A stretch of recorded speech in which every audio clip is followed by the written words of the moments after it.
Drunken deal in a dusty frontier town. A girl thought to be blind, and a warrior who sees more than anyone else. What happens next will test courage, trust, and the meaning of true vision. Thank you so much for watching and for all your comments. Let me know at the end if you like the story and where you're watching from and why you're following this. The morning sun cast long shadows across the dusty plains of the Texas frontier as Red Hawk rode toward the small settlement of Willow Creek. The young Comanche warrior's face remained stoic, but his dark eyes carefully scanned the horizon. The year was 1875, and the uneasy peace between his people and the white settlers remained fragile as autumn leaves. Red Hawk had been sent by his chief to trade buffalo hides and deer skins for supplies the tribe desperately needed.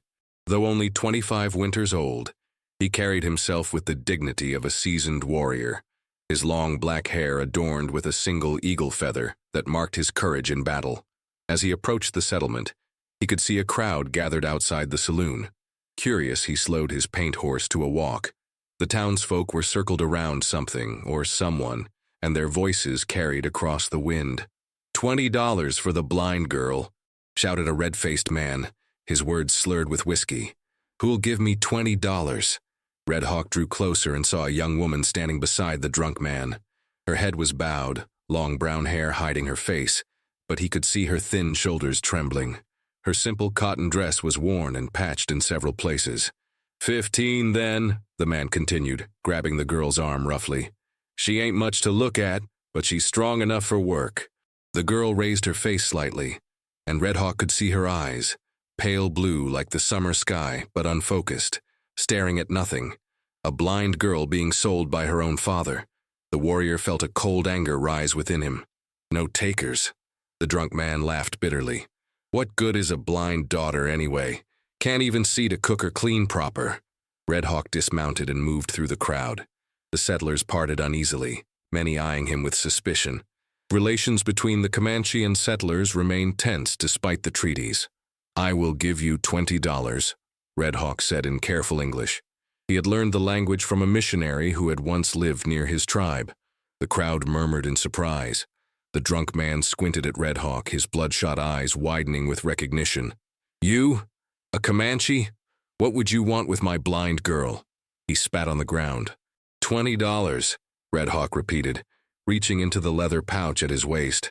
He counted out the coins he had intended to use for trading supplies. The drunk man hesitated only briefly before snatching the money. "She's yours then. Good riddance." He shoved the girl forward, causing her to stumble. Red Hawk caught her arm gently to steady her. "What is your name?" he asked quietly. "Sarah," she whispered, her voice barely audible. "Sarah Miller. I am called Red Hawk. You need not fear me, Sarah Miller." A heavy-set man pushed his way through the crowd. Sheriff Davis, the town's lawman, looked between Red Hawk and Sarah with a troubled expression. "Now hold on," he said, his hand resting on his pistol. "I can't let you take this girl, Indian. It ain't right." "Is it right that her father sells her like a horse?" Red Hawk responded, his voice level but firm. The sheriff turned to the drunk man. "That true, Miller? You selling your own daughter?" Miller shrugged, already counting the coins in his hand. "She's useless to me, can't see, can't work, just another mouth to feed." The sheriff shook his head in disgust. "What do you aim to do with her?" he asked Red Hawk. "She will have food, shelter, and respect among my people," Red Hawk answered. "More than she has here." Sarah raised her face toward the sound of Red Hawk's voice. "Please," she said softly, "take me away from here." The sheriff studied them both for a long moment, then stepped back. "Go on, then. But if I hear she's been harmed..." Red Hawk nodded once in understanding. He helped Sarah onto his horse before mounting behind her. The crowd parted silently as they rode out of town, the girl's body tense against his chest. As they traveled across the open prairie, Sarah gradually relaxed. "Why?" she finally asked. "Why did you help me?" Red Hawk was quiet for several moments. "My people believe that all things have purpose. Even those who cannot see with their eyes may see with their spirit." Sarah turned her face toward the breeze. "I've never been this far from town before. We ride to the east, toward the rising sun," Red Hawk told her. "My village is near the river, sheltered by tall cottonwood trees." As they continued their journey, Red Hawk noticed something strange. When a jackrabbit darted across their path, Sarah's head turned slightly to follow its movement. Later, when a hawk circled overhead, her face tilted upward as if tracking its flight. "The wind feels good on my face," Sarah said, seemingly unaware of her reactions. Red Hawk's brow furrowed in thought. Perhaps this girl was not as blind as everyone believed. They arrived at the Comanche camp as the sun began to set, painting the sky in brilliant hues of orange and purple. The village consisted of several dozen teepees arranged in a semicircle near a gently flowing river. Women were preparing evening meals, while children played among the lodges. As Red Hawk helped Sarah dismount, curious eyes turned toward them. An older woman with silver-streaked hair approached, her weathered face showing concern. "Red Hawk, who is this you bring to our village?" she asked in the Comanche language. "Grandmother Morningstar. This is Sarah," he replied respectfully. "She was being sold by her father in the white settlement. I have brought her here for safety." Morningstar studied Sarah thoughtfully before switching to broken English. "You welcome here, child. Come, you must be hungry." Sarah's head turned precisely toward Morningstar's voice. "Thank you," she said softly. "That's very kind." As they walked toward Morningstar's teepee, Red Hawk noticed again how Sarah seemed to avoid obstacles in her path without any guidance. She stepped carefully around a cooking fire and sidestepped a small child who ran past, all without assistance. Inside the teepee, Morningstar ladled a fragrant stew into wooden bowls. As she handed one to Sarah, she deliberately placed it slightly to the left of the girl's reaching hands. Sarah's hand adjusted smoothly, taking the bowl without fumbling. Morningstar's eyes met Red Hawk's over Sarah's head. The old woman had noticed too. After they had eaten, Morningstar spread a buffalo robe near the fire. "You sleep here tonight, child. Tomorrow we see what work you can do." When Sarah had settled onto the robe, Red Hawk stepped outside with his grandmother. The night air was cool and stars glittered overhead like scattered beads. "She is not blind," Morningstar said quietly. "Or not completely." Red Hawk nodded. "I have seen it too. She follows movement. She avoids obstacles. Yet her eyes do not focus, and her father sold her as a blind girl. Perhaps she sees shadows, shapes, enough to move, but not enough to be useful in the white man's world," Morningstar suggested. "Or perhaps she hides what she can see." "Why would she do this?" Red Hawk asked. Morningstar shrugged. "Fear, perhaps. You must discover the truth, grandson. But do it gently. The girl has suffered." The following morning, Red Hawk found Sarah sitting by the river, her face turned toward the rising sun. He approached quietly, but she spoke before he reached her. "Good morning, Red Hawk," she said without turning. "How did you know it was me?" he asked, sitting beside her on the riverbank. Sarah tensed slightly. "Your footsteps, they're different from the others." "And how do you see the sun rising, Sarah Miller?" Red Hawk asked directly. Her hands twisted nervously in her lap. "I don't know what you mean." "Yesterday, you watched a rabbit cross our path. Your eyes followed a hawk in the sky. You walk around obstacles you cannot touch or hear," he said gently. "What do you see?" Sarah was silent for so long that Red Hawk thought she might not answer. When she finally spoke, her voice was barely above a whisper. "Shapes, light and shadow, movement, not much more." She turned toward him. "I was born this way. I can see enough to move around on bright days, but not enough to read or sew or do the things a proper daughter should." "And your father?" "He didn't know at first. My mother protected me, taught me to pretend I was completely blind." Sarah's voice grew bitter. "She said if he knew I could see anything at all, he would expect everything. It was safer to see nothing." "Your mother was wise," Red Hawk said. "She died 3 winters ago. Fever." Sarah drew her knees up to her chest. "Things got worse after that. Father started drinking more. Sometimes he'd forget to bring food home." Red Hawk watched a pair of dragonflies skimming the river's surface. "Why continue the deception after he sold you?" Sarah turned her face away. "Habit, I suppose. And fear. I don't know who to trust." "You can trust me," Red Hawk said simply. "And Morningstar. We will not betray you." Sarah's pale eyes glistened with tears. "What will happen to me now?" "You will stay with us until you decide where you wish to go," Red Hawk answered. "My people value all gifts, even those that others might think small. Your ability to see shadows and movement could be useful in many ways. No one has ever thought of my sight as a gift before, Sarah said wonderingly. As the days passed, Sarah gradually revealed more of her abilities. She could indeed see shapes and movement clearly, especially in bright light.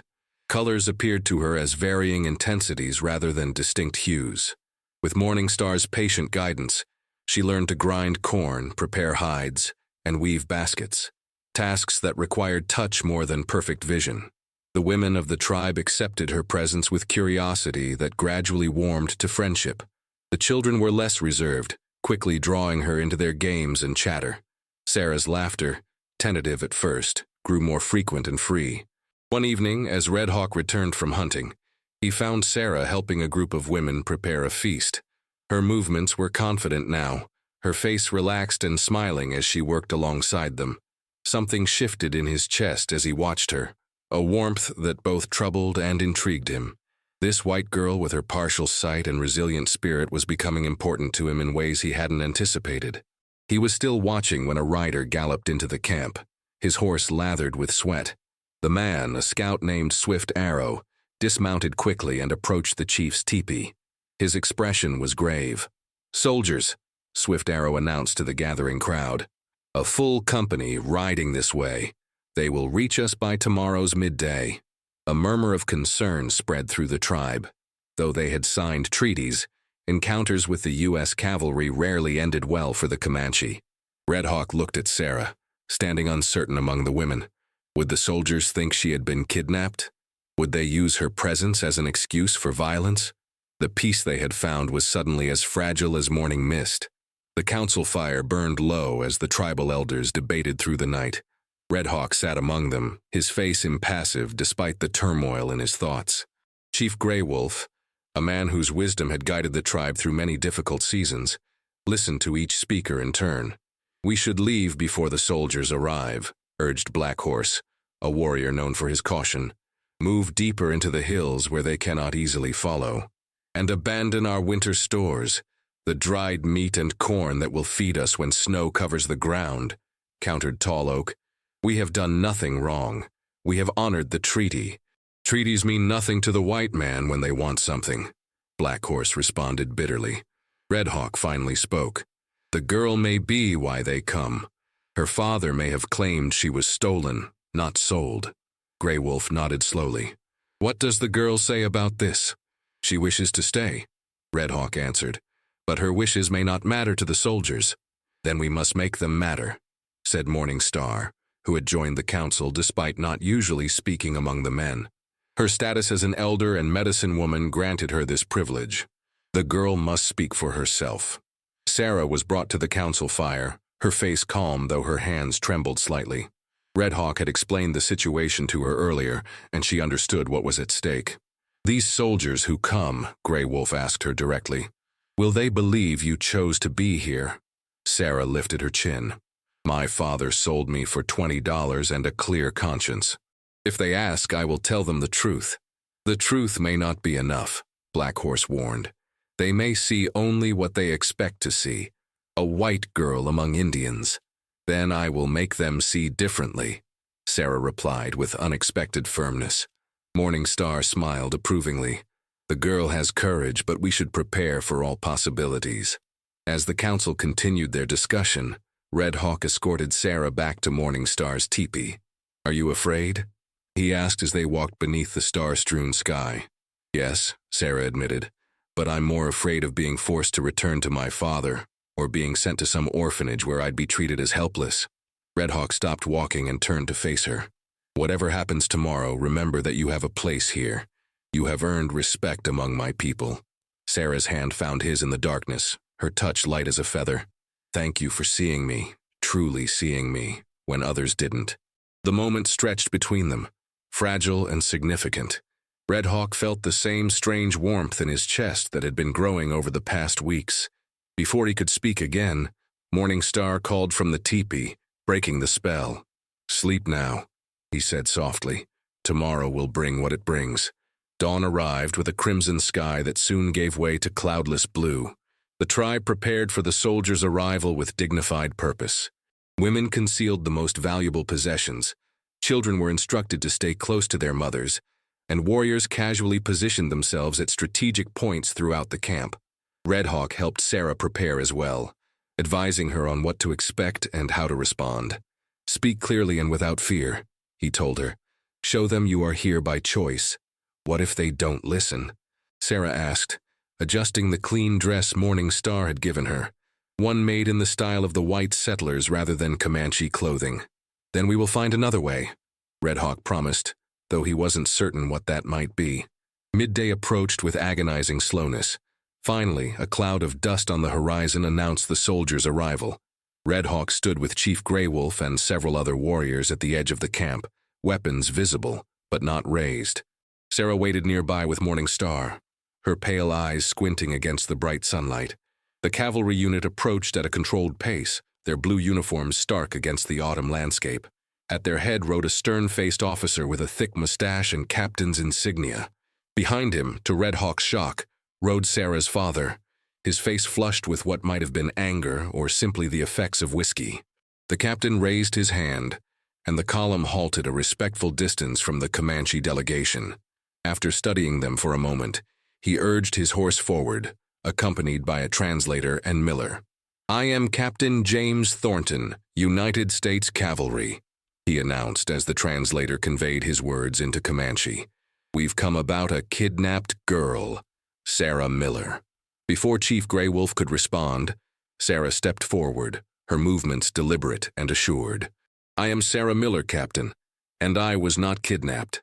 Captain Thornton's eyebrows rose in surprise. "Miss Miller, your father here claims you were taken against your will by a Comanche warrior." Sarah's father lurched forward on his horse.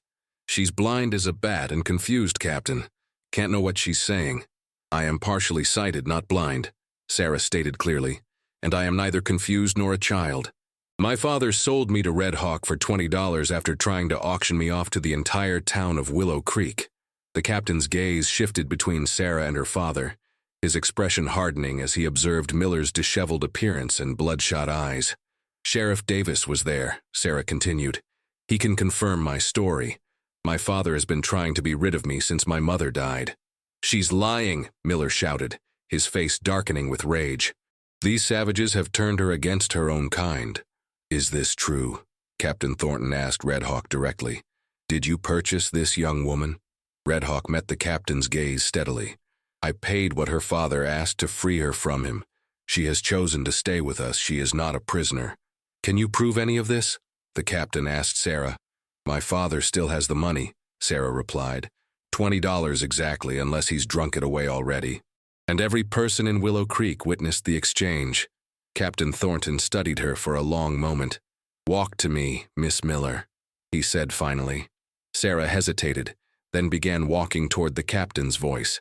Her path was direct but cautious, exactly what might be expected from someone with limited vision. She stopped a few feet from his horse. "How many fingers am I holding up?" the captain asked, raising his hand. "I cannot see such details, Captain," Sarah replied calmly.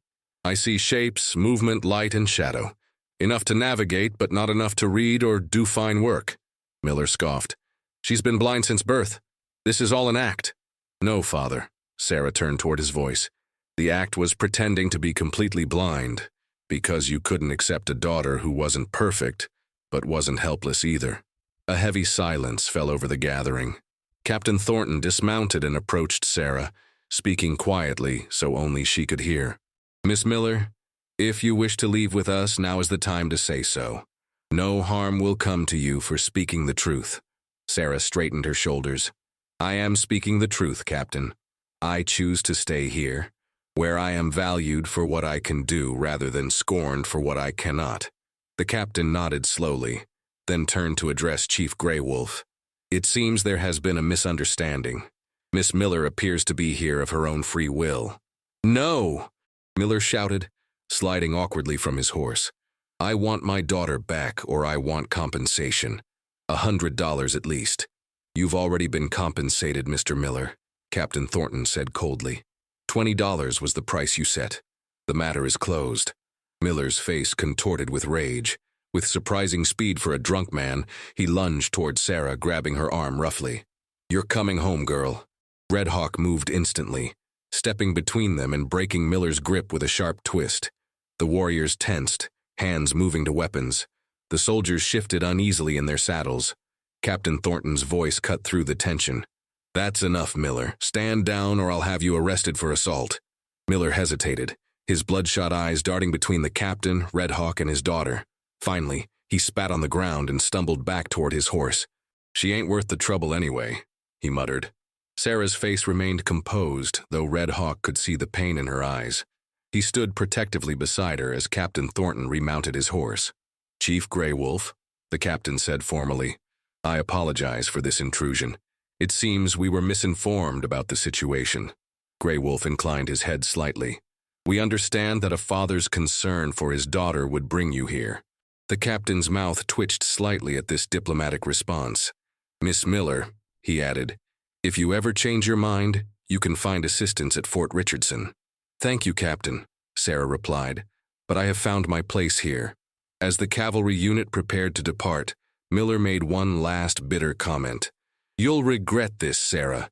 These savages will tire of you soon enough." Sarah didn't respond, but Red Hawk saw her shoulders stiffen.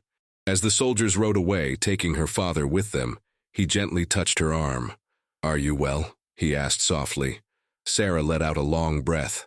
"I never thought I'd see him again. I never wanted to." "He cannot harm you now," Red Hawk assured her. "I know." Sarah turned toward him, her pale eyes reflecting the afternoon sun. "For the first time in my life, I feel truly safe." The tribe celebrated that evening, relieved that the confrontation had ended peacefully. Sarah sat by the fire with Morning Star, listening to the songs and watching the dancers move in the firelight. Red Hawk joined them, his usual reserve softened by the day's events. "You showed great courage today," he told Sarah. She smiled, the firelight catching the gold flecks in her pale blue eyes. "I only spoke the truth. Sometimes that requires the most courage of all," Morning Star observed wisely.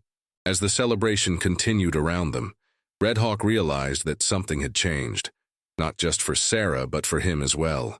The girl who had entered his life by chance had become someone he couldn't imagine being without. Winter descended upon the plains with a silent grace, draping the landscape in crystalline white. The Comanche village had moved to their traditional winter grounds, a sheltered valley where the biting north winds were tempered by steep ridges. Here, the tribe would wait out the cold months, living on stored provisions and occasional fresh game. For Sarah, the winter brought new challenges. The brilliant reflection of sunlight on snow enhanced her limited vision on clear days, but storms reduced her world to vague shadows. Yet she adapted with characteristic determination, learning to navigate by memory and sound when sight failed her. Red Hawk found himself watching her with growing admiration. Over the months since her arrival, Sarah had integrated herself into tribal life with quiet persistence. She had learned enough Comanche to converse with the women, mastered the art of quill work by touch, and earned a place of respect among the people who had taken her in. One crisp morning, Red Hawk invited Sarah to accompany him to check his traps. The snow had stopped falling the previous evening, leaving the world hushed and pristine. "The sun on snow is so bright," Sarah commented as they walked, her hand resting lightly on Red Hawk's arm for guidance. "I can see the trees clearly today, dark shapes against all that whiteness." "What else do you see?" Red Hawk asked, curious about how her world appeared. Sarah tilted her head thoughtfully. "Movement, most of all. Birds flying, branches swaying, and light, different intensities that tell me where shadows fall or where the sun strikes directly." "You see more than many who have perfect eyes," Red Hawk observed. "They look but do not truly see." Sarah smiled at this. "My mother used to say something similar.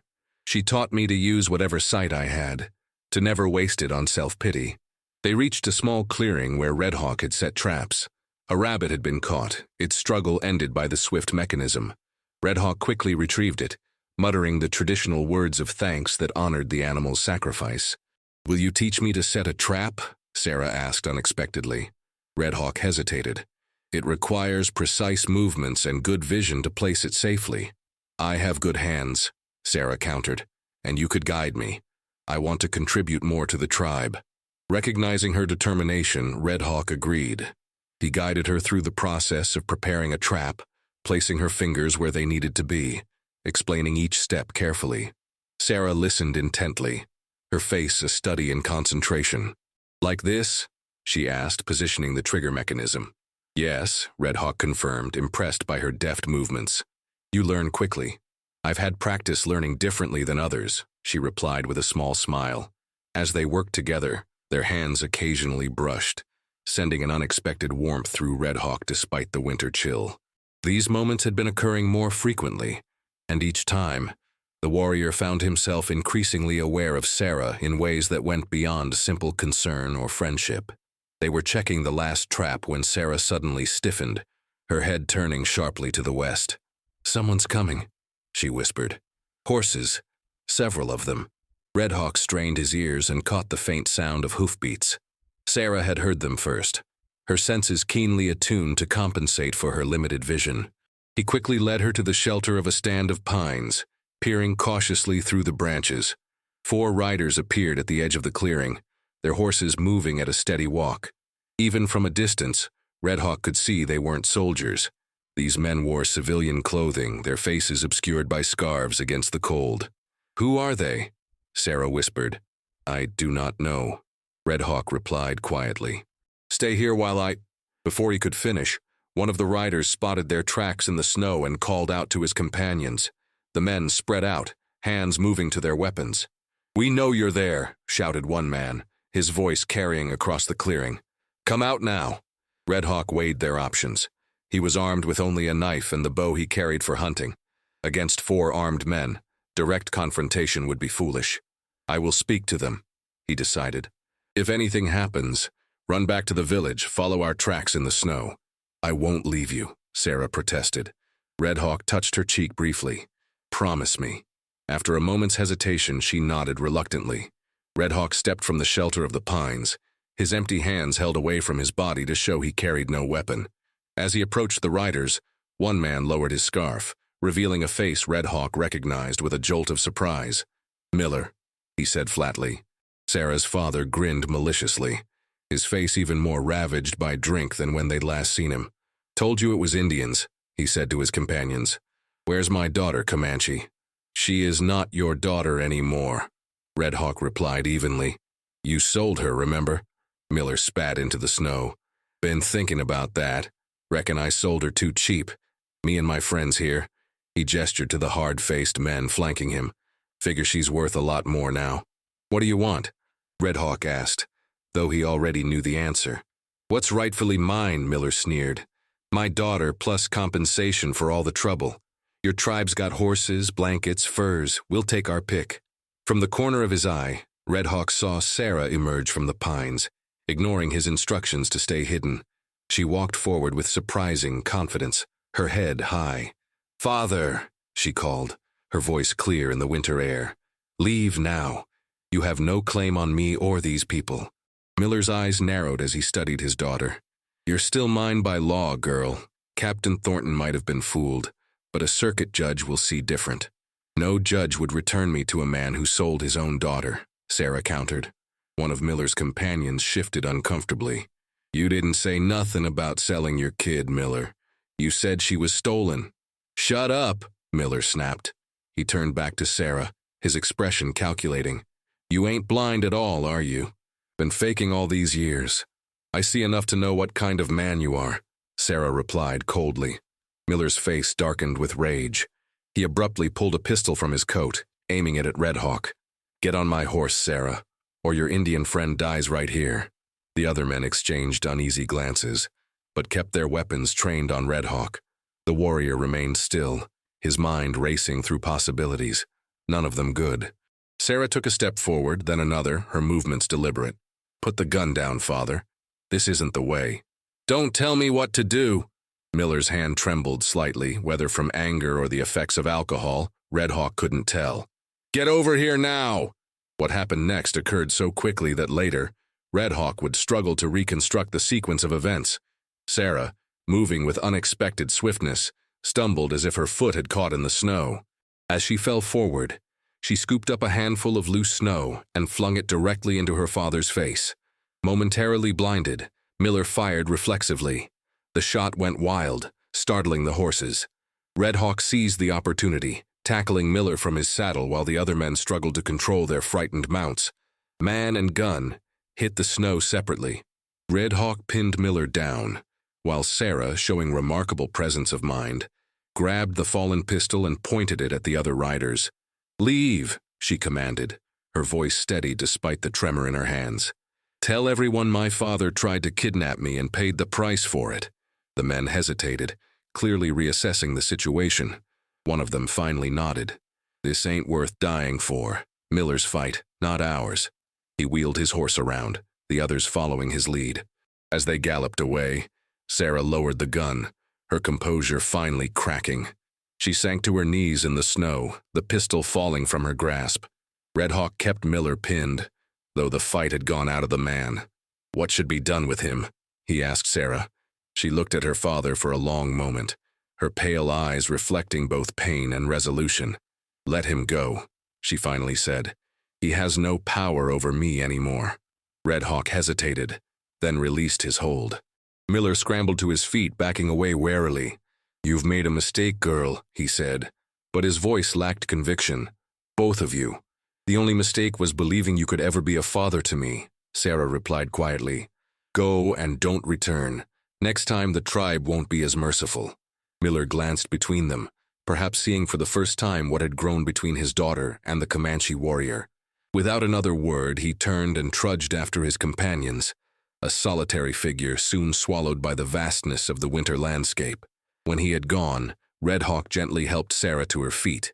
"You should have stayed hidden," he admonished softly. "And let you face them alone?" Sarah shook her head.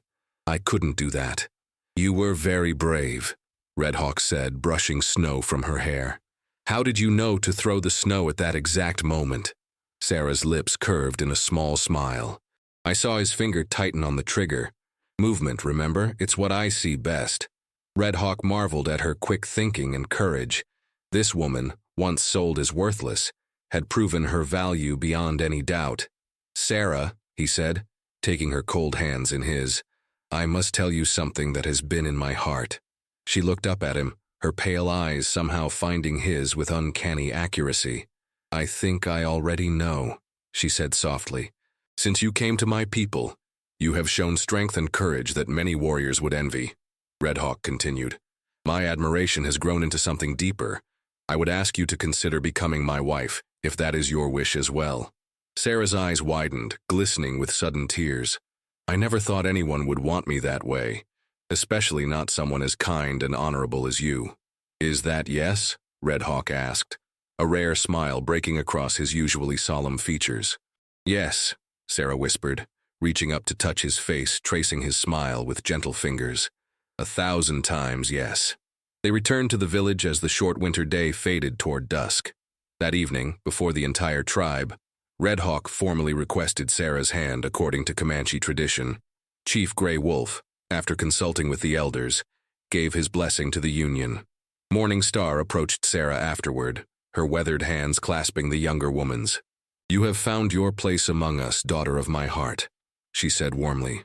"Your eyes may see shadows, but your spirit sees truth." The wedding took place with the first thaw of spring, when delicate wildflowers began pushing through the retreating snow. Sarah wore a dress of soft deerskin adorned with colorful quill work that she had helped to create. Red Hawk presented her with a necklace of polished stones that caught the light like captured stars. As they exchanged vows before the tribe, Sarah's face glowed with happiness. The girl who had once been sold as worthless had found not only her worth, but her destiny. "I see you," Red Hawk whispered as he took her hands in his. "All of you." "And I see you," Sarah replied, her pale blue eyes reflecting the boundless sky above them, more clearly than anyone else in this world. Together they faced the future, a future neither could have imagined when fate first brought them together on that dusty street in Willow Creek. Their story would be told for generations. The Comanche warrior who bought a blind girl, only to discover she could see what truly mattered.